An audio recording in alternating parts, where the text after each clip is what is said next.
Guys, આજે મારા 45 દિવસના ચેલેન્જનો બીજો દિવસ સ્ટાર્ટ થયો. જે આપણે જોઈશું મારા ડેડી અને ભાઈનું મોર્નિંગ રૂટીન. આ છે ચૈત્ર મહિનાના પવિત્ર દિવસો. અમારા ઘરે રોજ સવારે એક ખાસ પરંપરાનું પાલન થાય છે. પીવાય છે લીમડાનું તાજું જ્યુસ. આરોગ્ય માટે અમૂલ્ય અને શરીર માટે શુદ્ધિકારક. આજે તમારા માટે લાવી છું બેસ્ટ મુમેન્ટ. ચાલો જોઈએ. હરે રામ, શું કડવું પાણી છે. હા, બ્રેવ બોય. હવે તો A to Z બધા વિટામિન મળી ગયા. હવે મારો ભાઈ આનંદ, શ્રદ્ધા અને આત્મવિશ્વાસ સાથે હવનની તૈયારી કરી રહ્યો છે.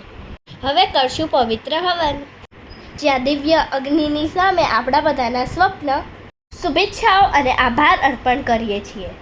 સવારની આ પવિત્ર શરૂઆત આપણા જીવનમાં સુખ, શાંતિ અને સમૃદ્ધિ લાવે એવી પ્રાર્થના કરીએ.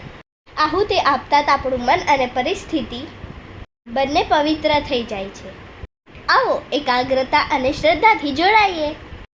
હવે ડેડી અને મારો ભાઈ પવિત્ર મનથી હવન કરી રહ્યા છે અને સુખ શાંતિ માટે આહુતિ આપી રહ્યા છે.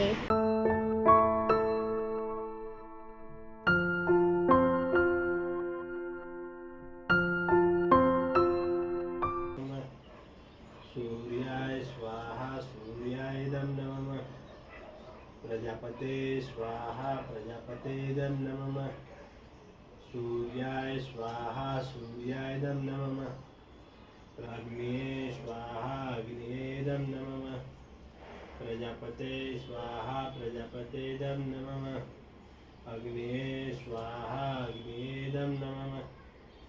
હવે પૂર્ણાહુતિનો પાવન ક્ષણ આવે છે. ડેડી અને ભાઈ હાથમાં પાવન પાણી લઈને શ્રી હરિને પ્રાર્થના કરવામાં આવે છે અને શુદ્ધ હૃદયથી પૂર્ણાહુતિ અર્પણ થાય છે અને શાંતિપૂર્વક પાણી ધરા પર અર્પણ કરે છે. હે ભગવાન, સૌનું કલ્યાણ થાય. તમને ખબર છે ગાઈઝ, મેડિટેશન વગર તો ડેડીને ચાલે જ નહીં. ડેલી રૂટીન પ્રમાણે આજે પણ મેડિટેશન કરે છે. 45 દિવસના ચેલેન્જમાં બીજો દિવસ પૂરો થયો. કાલે મળશું ત્રીજા દિવસે નવા ટોપિક સાથે. જય શ્રી કૃષ્ણ. Thank you.